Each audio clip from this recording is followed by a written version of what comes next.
రామగుండం సంబంధించినటువంటి పర్యావరణ పరిరక్షణ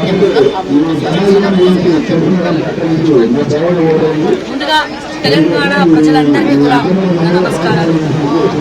అందరికీ కూడా ముఖ్యంగా చెప్పాల్సింది ఏంటంటే రామగుండం గురించి అతి తక్కువ మీడియా ఛానల్స్ లోనే వస్తుంది కాబట్టి ముందుగా అవసరం దీని గురించి తెలుసుకోవాల్సినటువంటి అవసరం యావత్ తెలంగాణ రాష్ట్రం మాత్రమే కాదు తెలుగు రాష్ట్రాలకి కూడా ఎంతైనా ఉంది. ఈ రామగుండం అడవి అనేది చాలా అతిపెద్ద అడవి. దీంట్లో ఎన్నో వనమూలికలు ఉన్నాయి.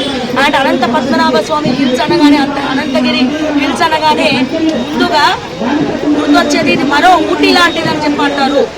సో సమ్మర్ లో 46 degrees 48 degrees ఉంటే అనంతగిరి వికారాబాద్ రామగుండం అడవులలో మీకు ఉష్ణోగ్రతలు దాదాపు 5 degrees తగ్గే ఔషధాలు కావచ్చు, అక్కడ ఉన్నటువంటి 16,000కి పైగా ఉన్నటువంటి చెట్లు కావచ్చు.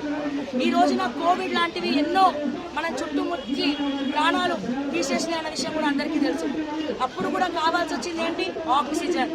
ఆ ఆక్సిజన్ లేకనే మనము వివిధ రాష్ట్రాలు కావచ్చు, వివిధ దేశాలు కావచ్చు, ఆక్సిజన్ ఇవ్వండి నాయన మా ప్రజలు చనిపోతున్నారని చెప్పి అప్పు చేసి మరి ఆక్సిజన్ కొన్నారు. చాలా మంది ఎవరెవరైతే ఊర్లలోకి వెళ్ళిపోయారు, సిటీ నుంచి ఊర్లకు పారిపోయినారు. ఎందుకని? ఊర్లలో చెట్లు ఉంటాయి, కొద్ది గొప్ప ఆక్సిజన్ వస్తుందని చెప్పి తద్వారా మనం బతకచ్చు అని చెప్పి అందరూ ఊర్లలోకి వెళ్ళిపోయిండు. సో కోవిడ్ లాంటిది వచ్చి మనందరికీ బుద్ధి చెప్పినా సరే మరి రేవంత్ రెడ్డి గారికి ఇంకా బుద్ధి రాలేదా, లేకపోతే దీని మీద అవగాహన లేదా, మరి ఆయన డిగ్రీ చదివినాడు మరి చెట్ల గురించి తెలియదా?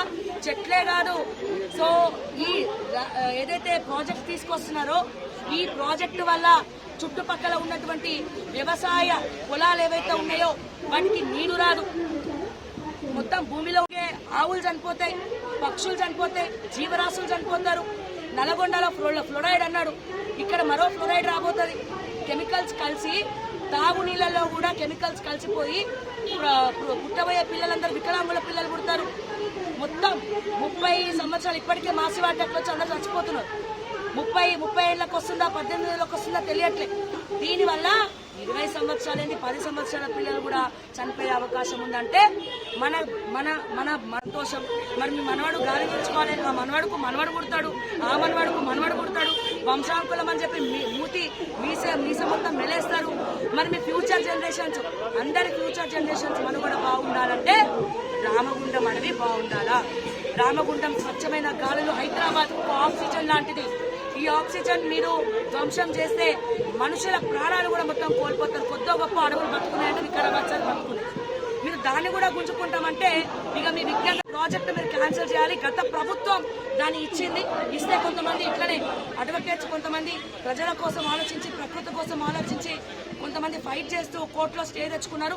మళ్ళా ఇప్పుడు మీకు ఎవడో వచ్చి రాత్రిపూట కళలో చెప్పినట్టే మీరు దానికి అప్రూవల్ ఇచ్చేసినారు. చుట్టుపక్కల ప్రజలు ఏమనుకుంటున్నారు, ఊర్లలో వాళ్ళు ఏమనుకుంటున్నారు, ఎటువంటి ఆలోచన కూడా లేదు. నేను మళ్ళా చెప్తా ఉన్నా, ఖచ్చితంగా రామగుండం అడవుల్ని కాపాడండి. సేవ్ రామగుండం. అలా